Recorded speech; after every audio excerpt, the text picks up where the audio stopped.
In the beginning was the Word, and the Word was with God, and the Word was God. And the Word became flesh and dwelt among us. And we have seen the glory as of the only Son from the Father, full of grace and truth. John 1:14. It took me a long time to get this verse. Do you understand it? Do you understand what it means? I had so many preconceptions about the Bible. I believed so many things that were totally untrue. And then I forced myself to read it, and found it sometimes very boring, other times amazing, other times shocking, and other times simply incomprehensible. I had no idea how it would completely change my life. Health, especially health, but also, everything, work, relationship. When I understood its power, I became so grateful. But I noticed when I talk to people about it that some struggle with the same things I used to struggle with. So I've been having this sense for a while that I should talk about the Bible and help others as much as I can, so they will experience its power and hugely positive impact in their lives without, if possible, going through the pains I've experienced, and there were many. This is part of Series 1, Why is Christianity Unique? Facts and Research only. The other series were much more personal. Series 2 was about basically my personal testimonials, how Christianity dramatically changed my life, physically, emotionally, intellectually, and not just spiritually. And Series 3 is about ideas that I love, that impacted me. You can check them both on my channel. The first series is more difficult because it requires a lot of research, obviously, and I'm aiming to focus only on data, on information commonly agreed upon, not my personal opinion. So only facts, data, documented arguments. The second general topic of this first series is about the Bible, and I will dedicate to it about, I think, 6 videos or so. The first topic was about God's love, and you can check part 1 and 2 on my channel. Why the Bible? Because I think there is a lot of false information floating around. Unlike with the first 2 videos about God's love, this is really a complex subject. So I apologize in advance for all my shortcomings. And please do point them out if you find any, because I definitely want to address them. So here is what to expect as content for the 6 videos about the Bible. The first part, there are 3 parts. First, truth versus lies, reality versus interpretation, objectivity versus subjectivity. And I aim to cover 5 true facts about the Bible and 8 common lies. I'm trying to be as short as possible, but I could not eliminate any of these lies, for example, considering how often I encounter them. And my 6th video will be about the Bible, and I will touch on the last 2 points, the supernatural part. Basically, you'll have some amazing supernatural experiences when you approach the Bible with honest intentions. And 3, you will also have some opposition if you decide to study it yourself. Like I'm having opposition now from the bugs around me. So 1, truth versus the lies. Which truths and lies will I be covering? First of all, number 1, the Bible is unique because of how it was written. That is truth number 1. Second, the Bible has an astonishing number of prophecies fulfilled already, and several are science related. Yeah, believe it or not. Truth number 3, the Bible manuscripts are unmatched in terms of authenticity when compared with all the other ancient manuscripts in existence. I didn't even know that, but yeah.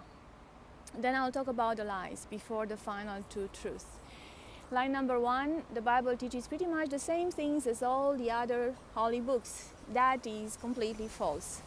Lie number 2, it got lost in translations. Really completely unsubstantiated and false again. 3, it contradicts science and the theory of evolution, especially through its account of creation, its miracles and metaphors. There's a lot to say here, so let's wait until that part. 4, the Bible promotes violence, prejudice, and injustice. Totally false. As well as some more obscure lies, not so widely spread, but still, I've encountered them quite often, so that's why I've included them here. 5, Jesus, the Son of God, being the Son of God, is something fabricated for political reason at the Council of Nicaea. No, not even close, and I'll explain. Number 6, the Dead Sea Scrolls found in a cave near Qumran in the 1950s confirmed that the modern Bible is a fabrication. That's also false. Constantine arranged for all the Gospels depicting Jesus as a mere mortal to be destroyed. That's actually quite illogical. We'll get into that. And line number 8, finally, reincarnation was taken out of the Bible in the 4th century. Not true also. Of course, there are many more lies about the Bible that I could ever cover in my videos. As Winston Churchill said, I think it's funny, and I love this quote, a lie gets halfway around the world before the truth has a chance to get its pants on.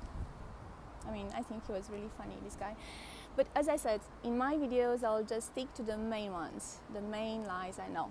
And same for the truth. Finally, the final 2 other truths. Truth number 4, Christians don't always agree on how to interpret the Bible, and too many Christians misrepresent it in words and deeds. I'm afraid that's true. And it happened to me too. And number 5, the Bible also has some parts that are very hard to understand. Absolutely true. In video 6, I'll be touching on the supernatural part, as I said. The opposition you'll have when you want to study it, and you'll have to overcome it.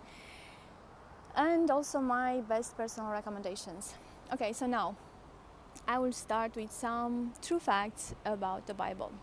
And before I proceed, one more disclaimer or premise to mention here.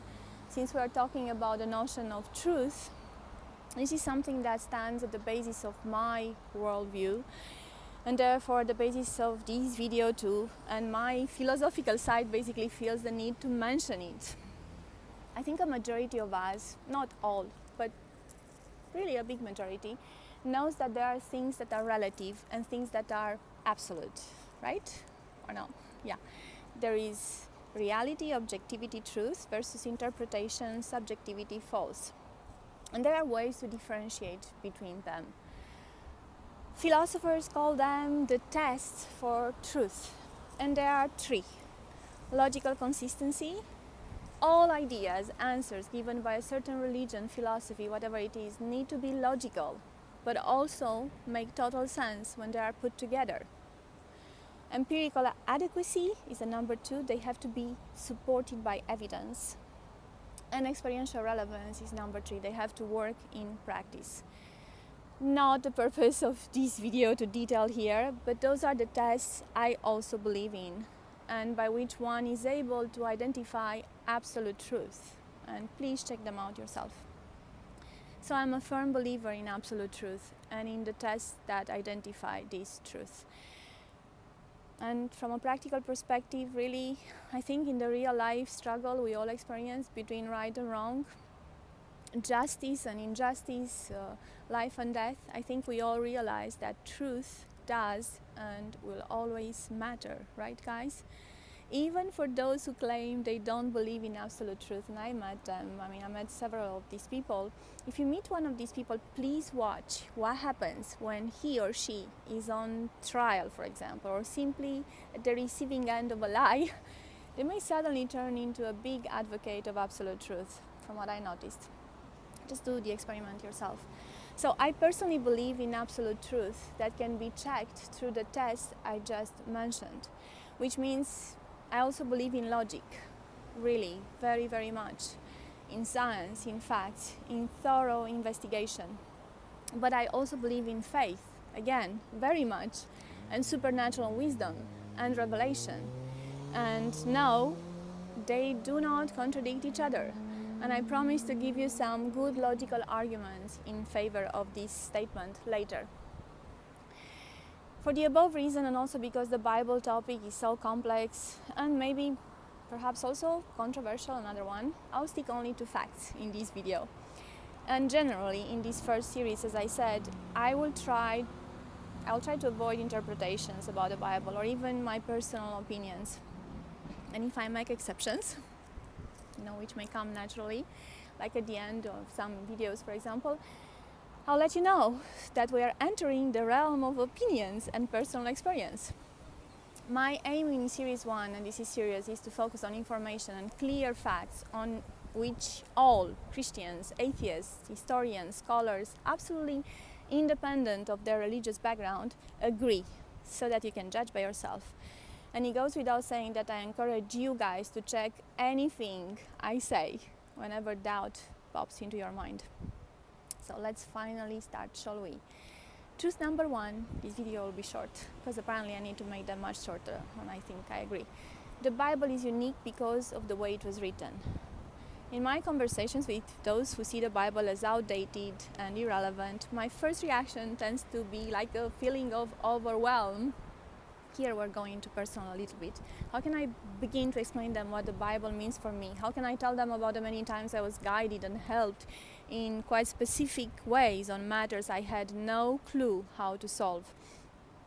Or how many times I got healed, for example, because of claiming promises from the Bible over me. The many amazing experiences and encounters with the living God I've had just because I have adopted the discipline of reading the Bible every day. Okay, but even if they don't care, and probably they won't care, how can I summarize all the mind-blowing data about the Bible in very simple, short ways as quickly as possible, so I don't lose their attention and they don't start giving me counter-arguments without letting me finish, which is usually, what happens when we talk religion. Yeah. Throughout the many conversations I've had so far, it seems one phrase usually makes them suspend their opposition, even their desire to contradict, or their anger sometimes, rejection, indifference, and suddenly they want to listen. And that's the basic history of how the Bible was written. I simply ask if they ever heard of a book made of 66 parts that were written by 40 authors, who in majority didn't know each other at all.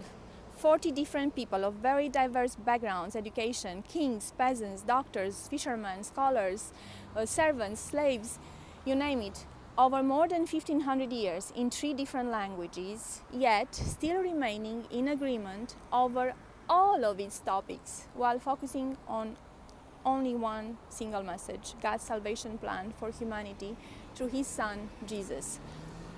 And honestly, people, the number of topics is literally huge. And when I say topics, I don't mean, just everyday matters, but also deep philosophical questions. Wouldn't you agree that this book is completely unique just because of that?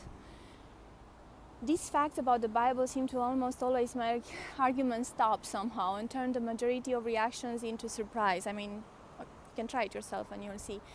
At that point, at least, I feel there is some hope for a beginning of conversation. So if this is working now too, and I have your attention, so you'll hear me out in the next videos about the other arguments, because I have to stop now. It's already a long video. But I'll cover all the truths and lies I've mentioned before. And everything I say, if you have any doubt, please investigate yourself and give me the references that contradict what I'm saying. I will definitely check them out. So in the next 2 videos, I'll talk about the prophecies fulfilled so far from the Bible, and the Bible manuscripts that are unmatched in terms of authenticity, as I said. Which, as I said before, I didn't know myself. So this is it, guys. Have a great day, and I'll see you next time.